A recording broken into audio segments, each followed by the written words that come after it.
dia, graça e paz. Pastora Sandra falando. Vamos então à nossa palavra desse dia, que o tema é a importância da confissão. Eu vou ler com vocês 2 Samuel 24, verso 10. E a sugestão de leitura para a meditação desse dia, para que você reflita, é o capítulo 24 todo. Leia e medite na palavra de Deus. Então vamos ao texto. A palavra do Senhor diz assim: depois de contar o povo, Davi sentiu remorso e disse ao Senhor: pequei gravemente com o que fiz. Agora, Senhor, eu imploro que perdoes o pecado do teu servo, porque cometi uma grande loucura.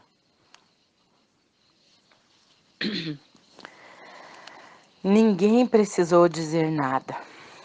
A contagem terminou e o remorso atingiu Davi. Ele quis contar os guerreiros, porque isso faria sentir-se poderoso.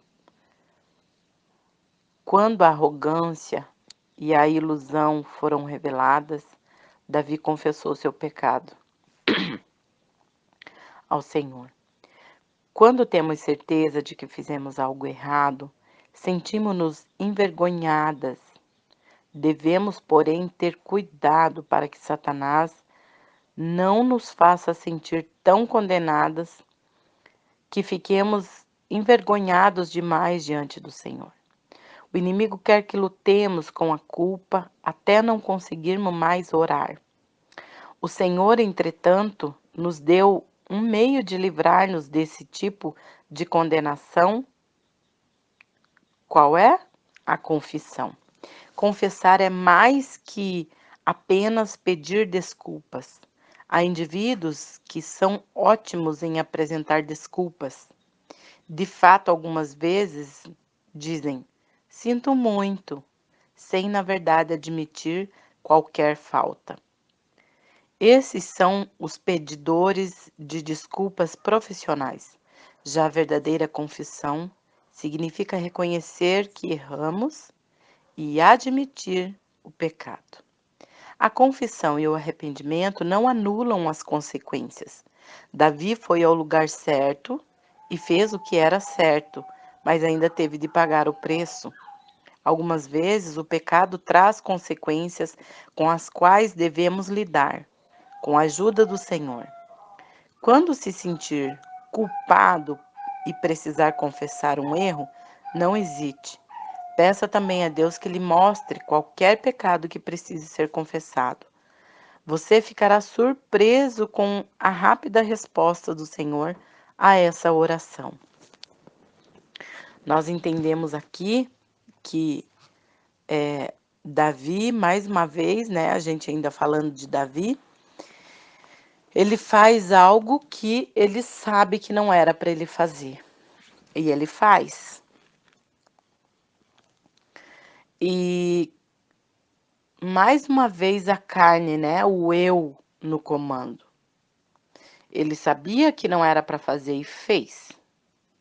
Era uma questão entre ele e Deus, algo que Deus havia ordenado. E aí ele pede perdão. Ele se arrepende.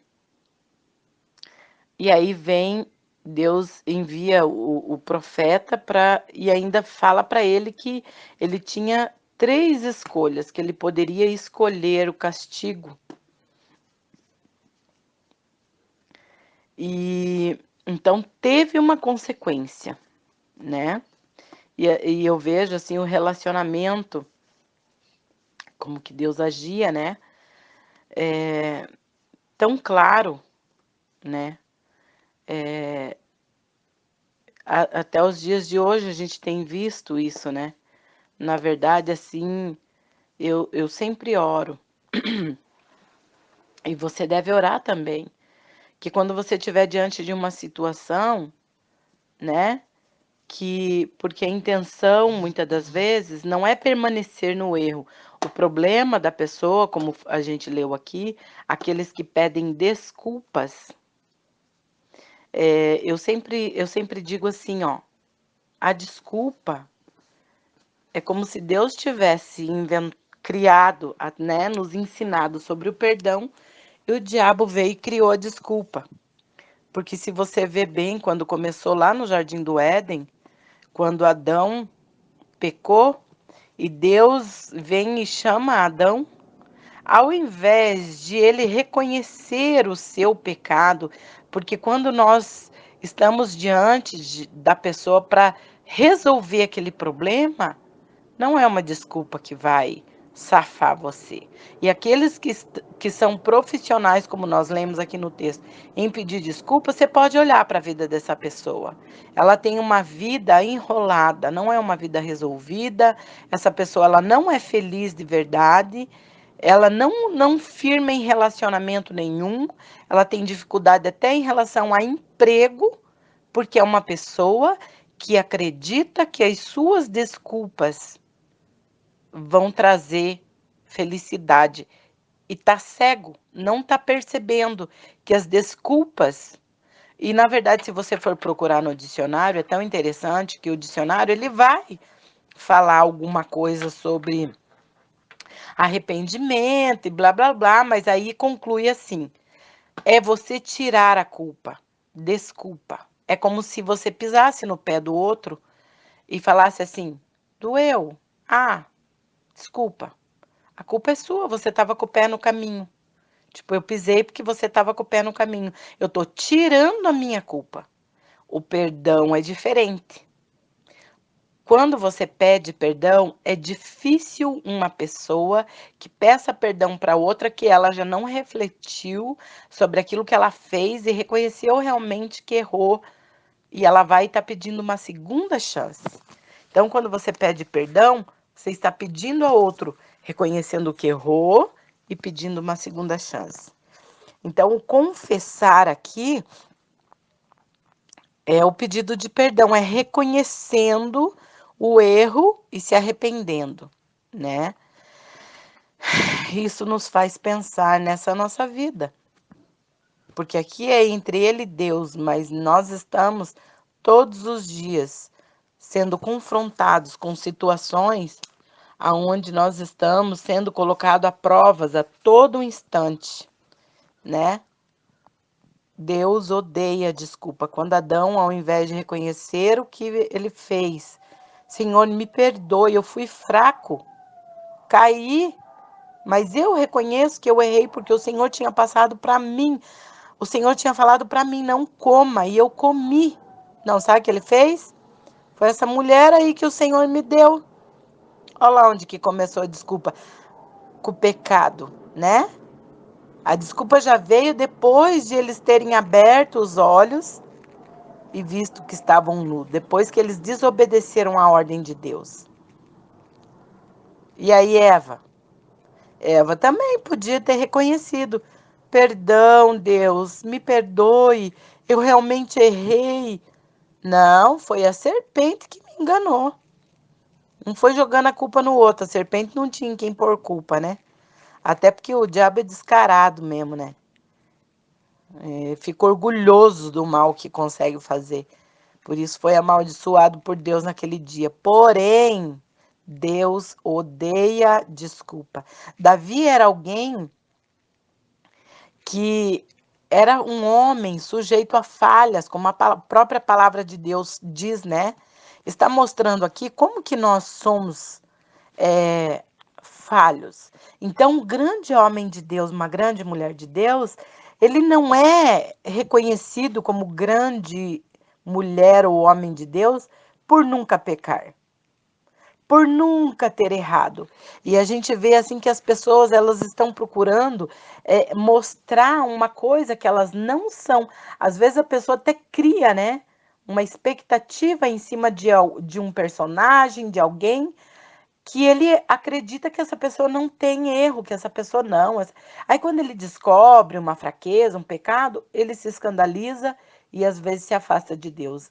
Então, todas as vezes que o homem coloca o olho e a expectativa no ser humano, ele vai se decepcionar. Porque o homem é falho. Davi, aqui nessa situação, mais uma vez, né, fazendo uma coisa que ele sabia que não era para fazer. Mas ele se arrepende, mostrando, a Bíblia ficou escrita para mostrar para nós que tá, você errou. Se arrependeu?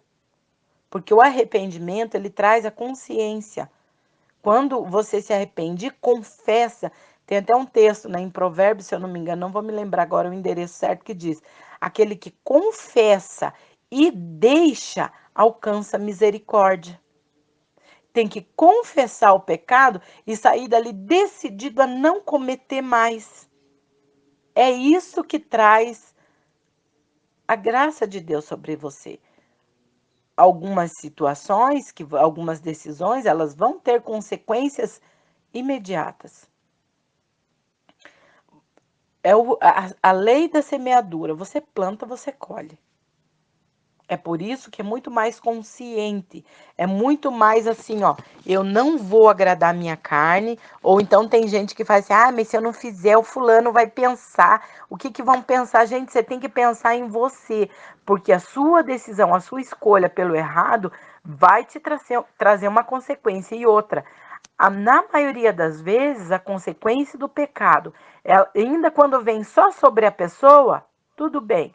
Mas às vezes afeta a família, vai afetar outras pessoas inocentes. Então, a gente precisa pensar nisso. Você errou? Confesse.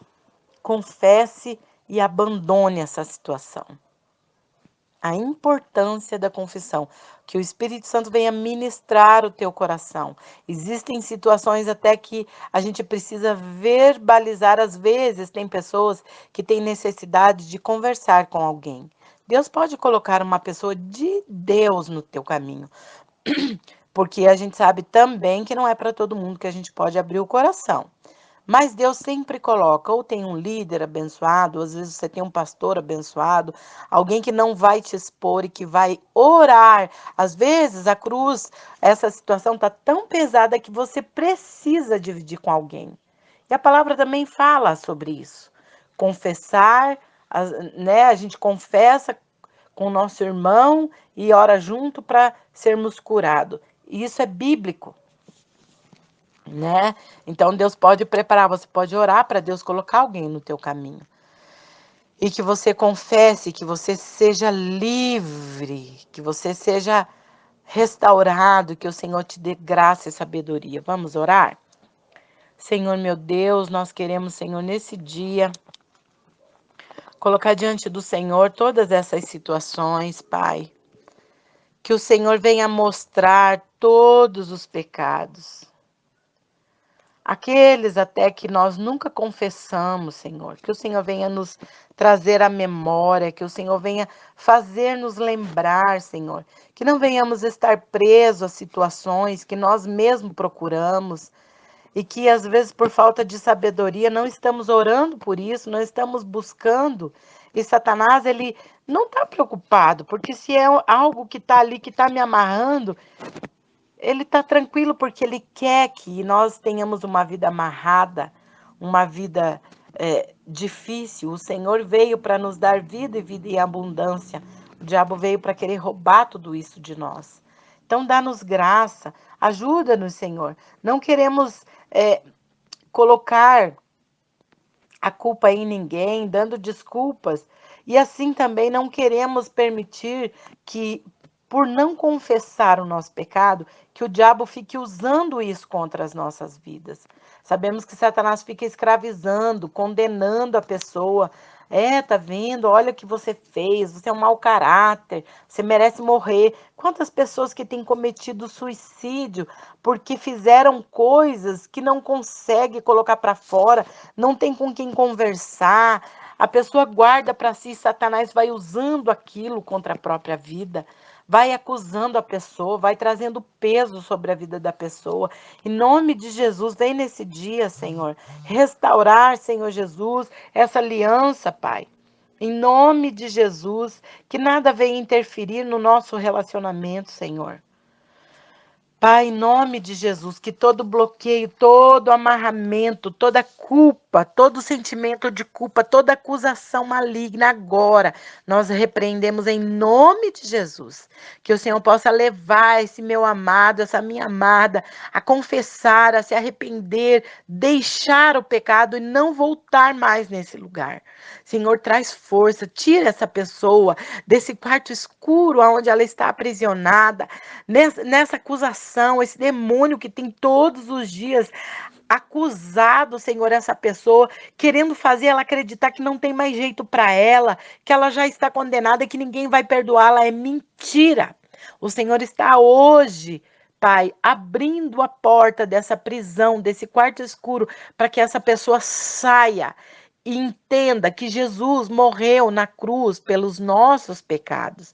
Somos falhos e limitados. O que nos faz nos livrar de toda situação é a confissão, o arrependimento que faz a gente pegar um caminho novo. Pai, em nome de Jesus, restaura hoje essa aliança, restaura hoje esse relacionamento, essa conexão. Pai, em nome de Jesus, toda a escuridão, todo o peso caia por terra agora. Senhor, faz com que o sol da justiça venha brilhar sobre essa casa, sobre esse coração, sobre essa mente, que o Senhor venha restaurar o relacionamento com este ser, com essa vida que estava aprisionada e hoje está sendo liberta. Em nome de Jesus, a confissão é a chave. O arrependimento é a chave que vai abrir todas as portas, Pai, em nome de Jesus.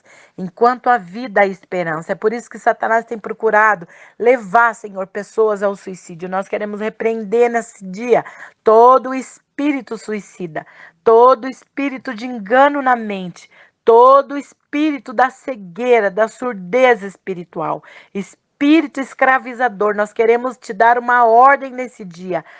Saia em nome de Jesus. Senhor, traz a libertação, Pai, para que o teu nome seja glorificado na terra, Pai. Em nome de Jesus. Amém.